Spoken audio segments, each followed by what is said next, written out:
नमस्कार, नमस्कार, नमस्कार. मी प्राध्यापक डॉक्टर राजेंद्र रघुवीर देशपांडे आपल्या सगळ्यांचं या माझ्या व्हिडिओ मालिकेमध्ये, यूट्यूबवरच्या या मालिकेमध्ये मनापासून आणि हार्दिक स्वागत करतो. मालिका? हो, मालिकाच. प्राध्यापक डॉक्टर राजेंद्र देशपांडे यांनी दैनंदिन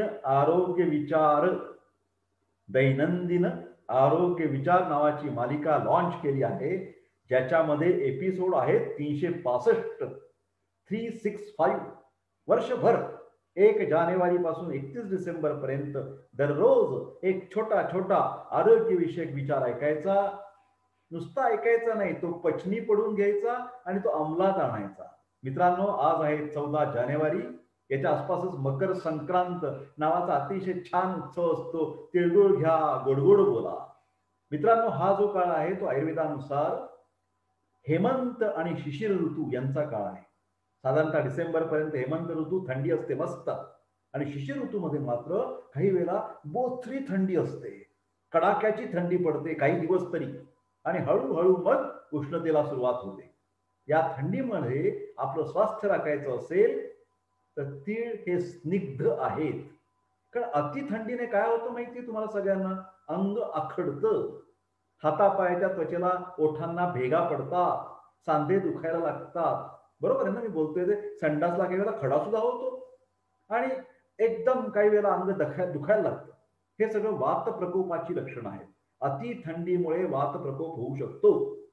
मग याला सांभाळायचं असेल तर वात थंड गुणाचा आहे. मग थंड आणि कोरडा आहे. वात दोष ही एनर्जी जी आहे ती थंड आणि कोरड्या गुणांमुळे विचलित होते. मग यांना सांभाळायचं असेल तर थंडच्या विरुद्ध उष्ण म्हणजे गरम गरम पदार्थ दररोज जेवायला पाहिजेत. आणि तीळ हा पदार्थ उष्ण आहे, गुळ हा पदार्थ उष्ण गुणधर्माचा आहे, शरीरामध्ये एनर्जी निर्माण करणार, उष्णता निर्माण करणार. बरोबर आहे ना? आणि मग आपल्याला स्वास्थ्य वाटणार. तशीच उष्णता निर्माण करायची असेल तर डिसेंबर आणि जानेवारी कमीत कमी या 2 महिन्यांच्या मध्ये, थंडीमध्ये पावसाळ्यामध्ये अभ्यंगाची गरज आहे. मी म्हणत नाही की उन्हाळ्यामध्ये एखाद हा मसाज उपयोगी पडेल, परंतु अभ्यंग याचा अर्थ सोप्या भाषेमध्ये तेलाने केला जाणारा मसाज, सर्व शरीराला मसाज. अभिअंग पूर्ण शरीर. तुम्हाला माहिती आहे सध्या या सगळ्या शब्दांची फार चलती आहे, चांगल्या अर्थाने आणि वाईट अर्थाने सुद्धा. आपण वाईट अर्थ, वाईट विचार सगळे सोडून देऊया. आपण जे बोलायचे ते सोपं आणि शास्त्रीय बोलायचे. तर आयुर्वेदिक फेशियल्स तुम्ही सध्या बघितलं असेल, बॉडी मसाज, बॉडी स्क्रब, ही सगळी त्वचेची निरोगी राहण्याची, चांगलं दिसण्याची शस्त्र समजली जातात, आयुध. त्याच्यामधलाच एक जे साधन आहे ते म्हणजे अभ्यंग आणि उदवर्तन. या काही गाण्यातल्या ओळी तुम्ही पाहिल्या असतील, चेहरा है या चांद खिला है. हे फक्त स्त्रियांना असं नाही, अलीकडे पुरुष जेंट म्हणजे मेल जेंडर सुद्धा कॉशियस झाले बरं का. हेल्थ बाबत कॉशियस, म्हणजे ज्याला आपण म्हणतो संवेदन क्षमता वाढली आहे, दिसण्याबाबत वाढलेली आहे. चांगलं आहे, चांगली गोष्ट आहे. तर माझ्या मते केवळ दिसण्याला महत्व माझ्या वैयक्तिक दृष्टिकोनातून अजिबात नाहीये.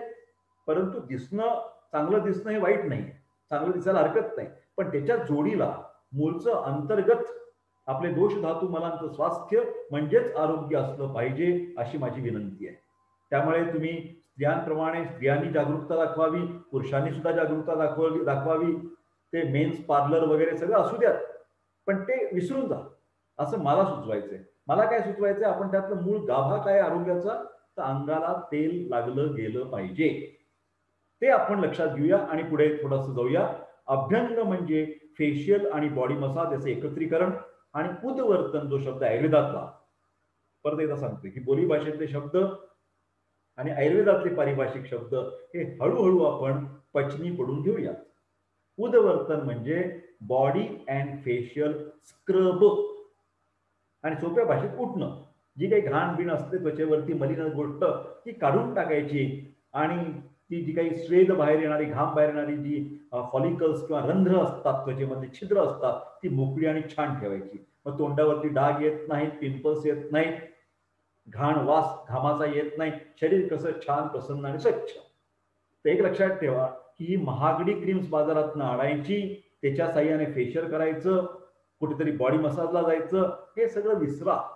त्याच्यापेक्षा घरच्या घरी आरोग्य लक्षात घेऊन सुट्टीच्या दिवशी किमान एक वेळेला दर रविवारी निश्चय करून टाका की अंगाला मी तिळाचं स्वतः सेल्फ मसाज असा आपल्याला करता येतो निश्चितपणाने. तर जेवढा जमेल तसा अशा प्रकारचा मसाज स्वतः करावा. काही वेळेला गरज पडली तर घरच्या इतर आपल्या सहकार्यांचं म्हणजे नातेवाईकांची म्हणजे काय मुलाला थोडंसं लहान मुलगा असेल तर आईने मसाज करायचा, नवरा बायकोनी परस्परांना थोडंसं कुठे पाठीला किंवा असं लागलं तर मसाज करायचा. असं आपण घरातल्या घरात नातेवाईकांच्या मार्फत हे चांगला उपचार हा आरोग्यदायी म्हणून त्याचा अवलंब, केवळ फॅन्टसी फॅन्सी म्हणून त्याच्याकडे बघू नका, अशी मी आपल्या नम्र आणि हात जोडून विनंती करतो. काय याच्यातनं काय तुम्हाला घ्यायचं ते घ्या, पण माझी सगळी जी आता सांगायची मुद्दा आहे तो आपलं आरोग्यासाठीच हे सगळं करायचंय, वातदोषावरती नियंत्रण आणायचंय.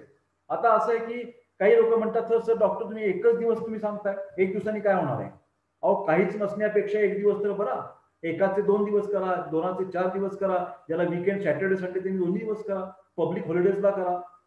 आणि याच्या पलीकडे जाऊन मी तुम्हाला एक सांगतो, वाघपटाने फार चांगलं सांगितलंय बरं का. त्यांनी एक सोपा मार्ग सांगितलाय.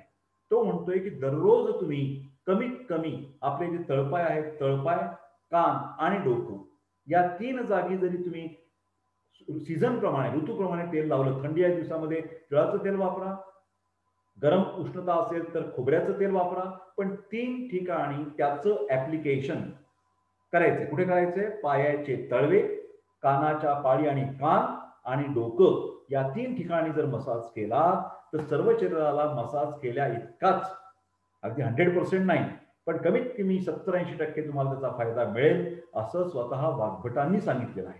हे नीट लक्षात घेण्यासारखं आहे बरं का. आता आपण पुढे जाऊया.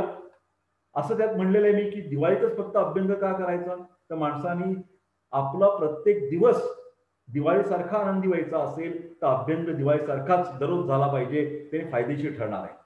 अभ्यंगासाठी अनेक तेल वापरता येतात. अगदी बदामाच्या तेलापासून सुगंधी तेलांपासून अनेक लोक अनेक प्रकारची वापरतात, पण मी आपल्याला असं सुचवीन की साधं तिळाचं तेल स्वस्त आणि मस्त आहे, ते आरोग्यदायी आहे, तेवढं जरी वापरलं तरी चांगलं आहे.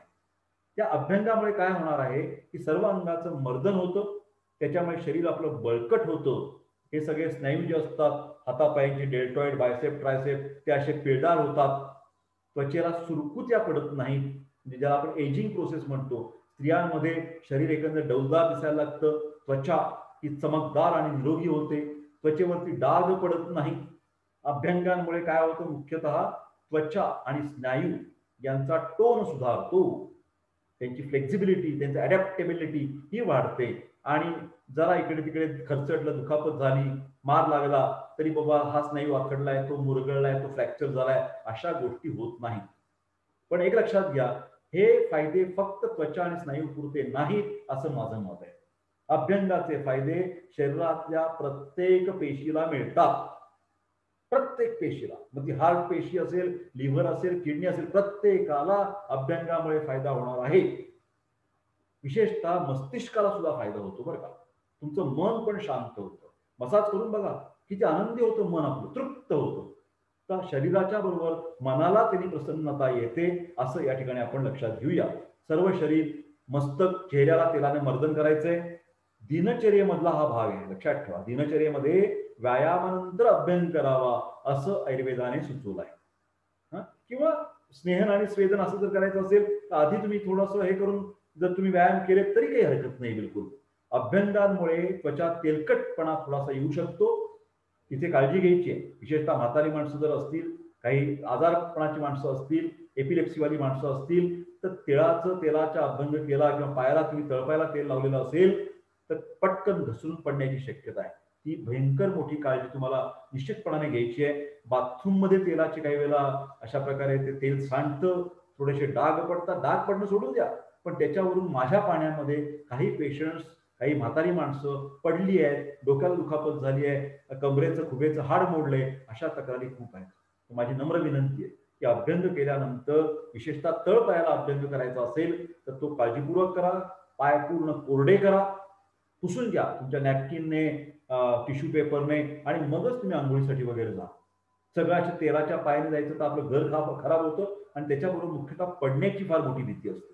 आणि असा जर अपघात झाला तर त्याच्यामुळे मात्र ते अभ्यंग राहील बाजूला, भीक नको पण कुत्रा आवड असं म्हणण्याची वेळ, तसं ते करायचं नाही आपल्याला.